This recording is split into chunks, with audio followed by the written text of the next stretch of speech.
ఎవరో నీ వల్ల కాదు అన్నారనుకోండి, ఆ కోపాన్ని వ్యక్తులపై చూపించకుండా ప్రయత్నంలోకి మారిస్తే అదే ఫ్యూయల్ అవుతుంది. సోషల్ మీడియాలో కంపేర్ చేసి అసూయతో కుంగిపోవచ్చు, లేక హెల్తీ కాంపిటీషన్గా మార్చి ఎదగొచ్చు. గత వీడియోలో మనం చూసాం, ఎమోషన్స్ అదుపులో లేకపోతే ఎలా మన ఫ్యూచర్ని చెడగొడతాయో. ఈ ఎమోషన్స్ని మన శత్రువుల్లా కాకుండా మన విజయానికి ఇంధనంగా ఎలా మార్చుకోవాలో ఇప్పుడు చూద్దాం. ఎమోషన్స్ని ఎలా కంట్రోల్ చేయాలి? పీక్ సమయంలో డెసిషన్ తీసుకోవద్దు. మనలో ఎమోషన్స్ పీక్ స్థాయిలో ఉన్నప్పుడు మన మెదడు క్లియర్గా పనిచేయదు. అప్పుడు తీసుకునే నిర్ణయం తర్వాత పశ్చాత్తాపానికి దారితీస్తుంది. కాబట్టి ఒక పాజ్ బటన్ నొక్కినట్టు కాస్త సమయం తీసుకొని కామ్ అయ్యాకే నిర్ణయం తీసుకోండి. 24 అవర్ రూల్ ప్రాక్టీస్ చేయండి. చాలా పెద్ద ఎమోషన్ వచ్చినప్పుడు వెంటనే రియాక్ట్ అవ్వకండి. కనీసం 24 గంటల టైం తీసుకొని ఆలోచించండి.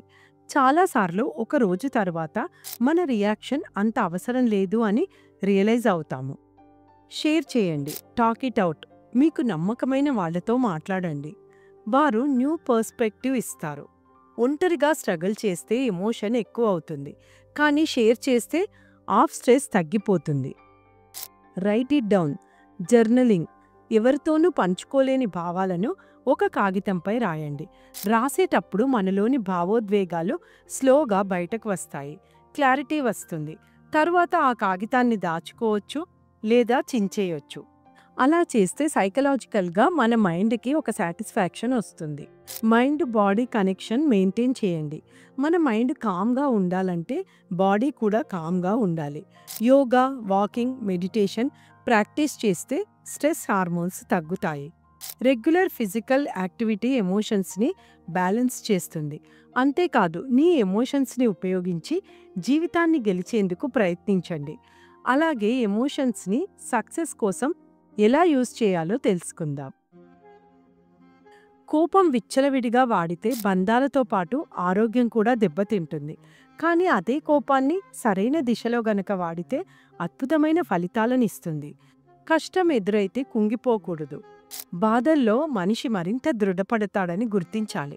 నా జీవితం అంతే అని అనుకొని డీలా పడిపోకుండా జీవితంలో మరింత ఎత్తుకు ఎదిగేందుకు ప్రయత్నించండి. వీసాల ప్రపంచంలో ఆనందాన్ని వెతకండి. కష్టమైన వాటిని సాధించి చూపించండి. గుర్తుపెట్టుకోండి, భయం అనేది మంచి పని చేసే ముందు ఉండకూడదు. ధైర్యంగా ముందడుగు వేస్తే పరిణామాలను ఊహించి ముందడుగు వేయాలి. ఎలాంటి నష్టం కలగదు అని నిర్ధారించుకున్నాకే మీరిక భయాన్ని వదిలిపెట్టొచ్చు. అసూయను ప్రేరణగా మార్చుకోండి. అసూయ ఎక్కువైతే మనశ్శాంతిని కోల్పోతాం. కానీ అసూయను సరైన దారిలో పెడితే మనలో హెల్తీ కాంపిటీషన్ మొదలవుతుంది. మనం జీవితంలో మరిన్ని సాధించాలి అని గుర్తుకు వస్తుంది. అవతల వారిని నాశనం చేయకుండా మిమ్మల్ని గెలిపించేలా ఉండాలి మీ అసూయ. మనిషి ఆనందాన్ని సరైన విధంగా వాడితే అది జీవితాన్ని ముందుకు నడిపిస్తుంది. ఆనందంగా ఉండడం వలన ఎన్నో ప్రయోజనాలున్నాయి.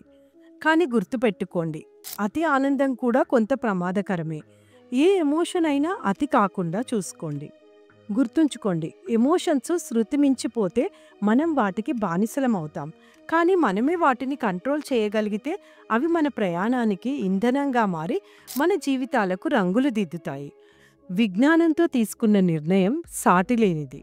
అందుకే మీ ప్రతి భావోద్వేగాన్ని అంగీకరించండి, కానీ దానిలో కూరుకుపోకండి.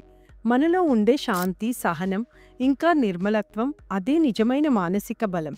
సమయాన్ని తీసుకోండి, ఆచితూచి ముందడుగు వేయండి.